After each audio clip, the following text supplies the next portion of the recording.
All right, and here we go. We're going to go straight from Group A to Group H. I'm going to start over here. Bayern Munich, Galatasaray, Copenhagen, and Manchester United. Bayern Munich was always my favorite to win the group, but I had United second, although I had Galatasaray as my dark horse, close third. Still not over yet. Man United sitting fourth. I did not see that coming after 2 games. Copenhagen, I wasn't even expecting them to have a point by now, but hey, they managed. Give them credit. They managed. So, Bayern Munich sitting where they should. Galatasaray, I'm going to say, they're going to be Manchester United problem, as I predicted in the very first video I made when I saw the group drawn. But yeah, they already played 2 games. The next game is Matchday 3. We're going to have Galatasaray against Bayern Munich and Man United against Copenhagen. Manchester United has to win. There's no debate. There's no reason why they shouldn't win anyway. They're playing home at Old Trafford, and it's Copenhagen. So get that W, and then look for the Galatasaray and Bayern Munich on the other day. Win to fight on the other day, basically. And Galatasaray and Bayern Munich, as much as Bayern Munich is my huge favorite in the group, to me, they can easily finish with no defeat in this group. But I love this Galatasaray team, especially at home, especially with their fan. It's going to get crazy. But Bayern Munich have seen it all. Really, they've seen it all. I'm going to say it could be a draw, to be honest. I see Bayern Munich winning, so I'm going to say Bayern Munich wins, even though I'm not sleeping on Galatasaray. And over here, I see Manchester United winning. They have to win.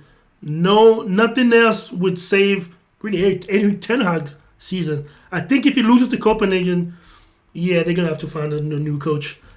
It's not in their plans because I know nobody's thinking they're going to lose to Copenhagen. They shouldn't.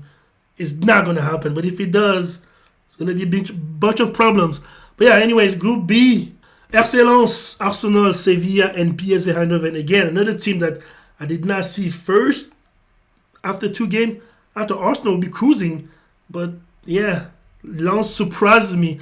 I'm going to say pleasantly surprised me by defeating Arsenal. I did not in a million years I could have imagined that happening, especially the way how hard Arsenal has been since last season. Sevilla is pretty much sitting third. That's their cushion. Their favorite place to sit in the Champions League group is third. So yeah, I don't see. As far as now, the only surprise so far is RC Lens. Let's see if they're gonna back it up now. Now that everybody's on notice after defeating Arsenal, now everybody's on notice, and you have to prove every day that you can be the team that defeated Arsenal and that you deserve to be there. Basically, the next game is gonna be Sevilla and Arsenal. RC Lens home against PSV Eindhoven. Actually, this is the type of game. I'm going to start with PSV and RC Lens. The game against Arsenal, nobody see Lens winning, and they happen to win. This is the type of game you think, okay, after defeating Arsenal, they should be able to defeat PSV Eindhoven. But here's the thing. The teams like PSV Eindhoven, the exact type of team that will go to Lens and win 2 or 3-0. Like, easily. That Lens is, like, inconsistent. Now, maybe you might say, I'm thinking about Marseille, because Marseille is notorious for losing against teams that they should be winning against. But Lens, I think a point will be a good result for Lens. Although PSV Eindhoven is not going to go. It's going to go to France, no pressure. They think they can win this game against Lens. They're not going to overlook Lens. Not that I think Arsenal overlooked them a little bit, but they kind of did, to be honest.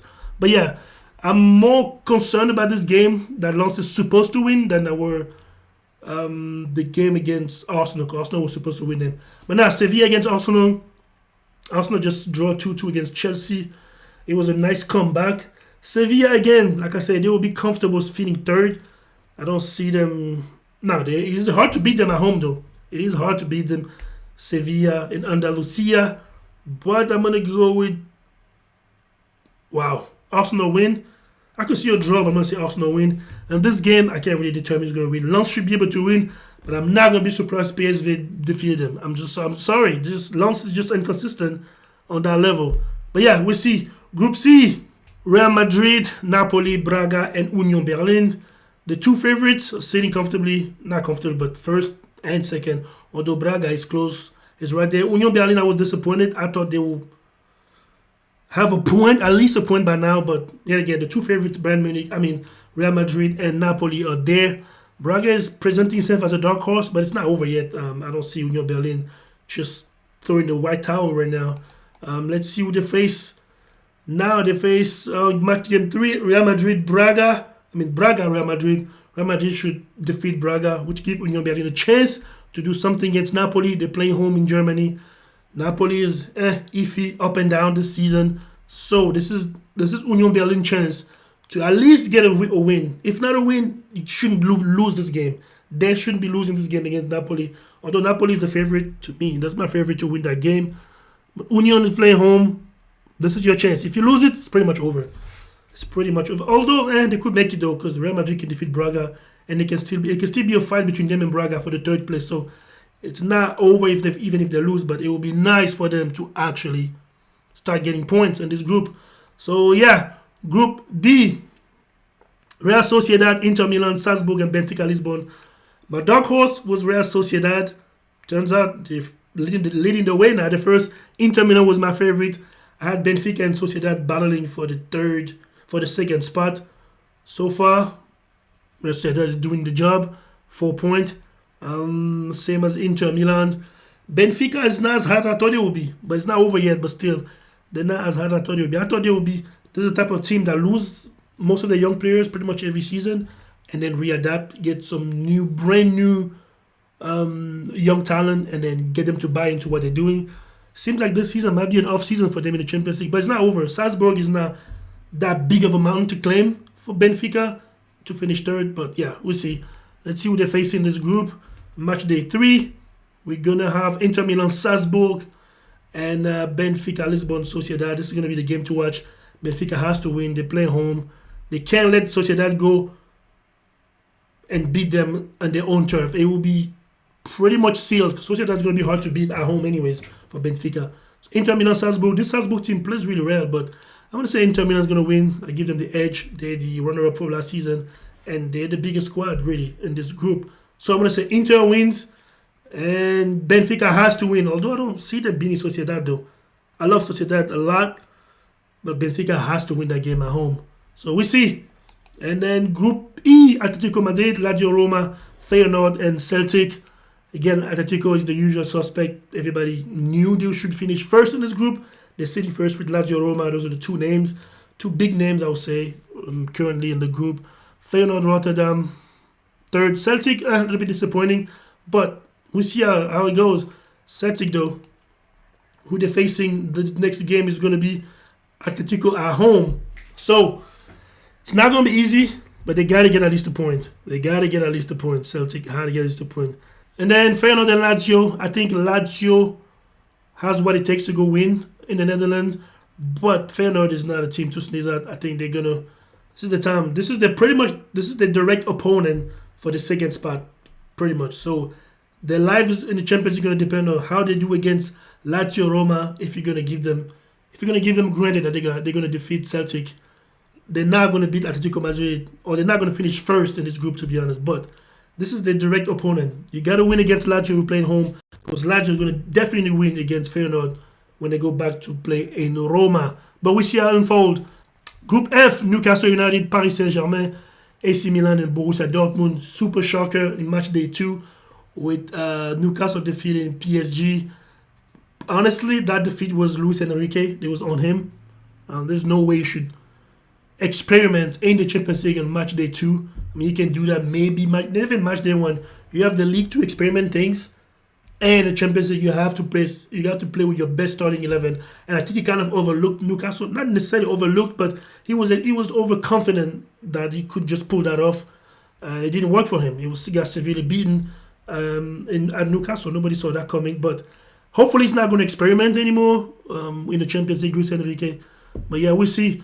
The next match is going to be against AC Milan, and Newcastle is going to host Dortmund. And Newcastle is playing back-to-back home games in the Champions League after defeating PSG. They play Dortmund at home, which is really good for the confidence if they can win both match back-to-back at home. But that also tells me that their qualification is going to have to get one basically away from home, because they still have to go play Paris, Dortmund in Germany, and you don't want to try to fight your qualification away from home. So although they need to rack out the point they can at home, and as long as they can get a point, especially if they get a point against Paris, they're pretty much guaranteed to go through, because if they beat Paris 4-1, and if they can get a point at the Parc des Princes, then they're pretty much through. Because I'm not sure they can beat Dortmund in Germany. They could, but I'm not sure they will.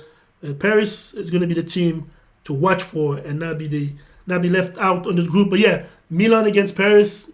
Paris, after losing 4-1 to Newcastle, going back home. Also, they did win in the league on Friday. But it's going to be a different animal. Milan is always Milan. You can't sleep on them and think you can overlook them. Especially Luis Enrique. You can't do the same thing you did against Newcastle, trying to overlook the team and trying to experiment in the Champions League. Like he did in the league. He just played a 4-3-3 type of weird, or 3-3-4 formation that he played on Friday.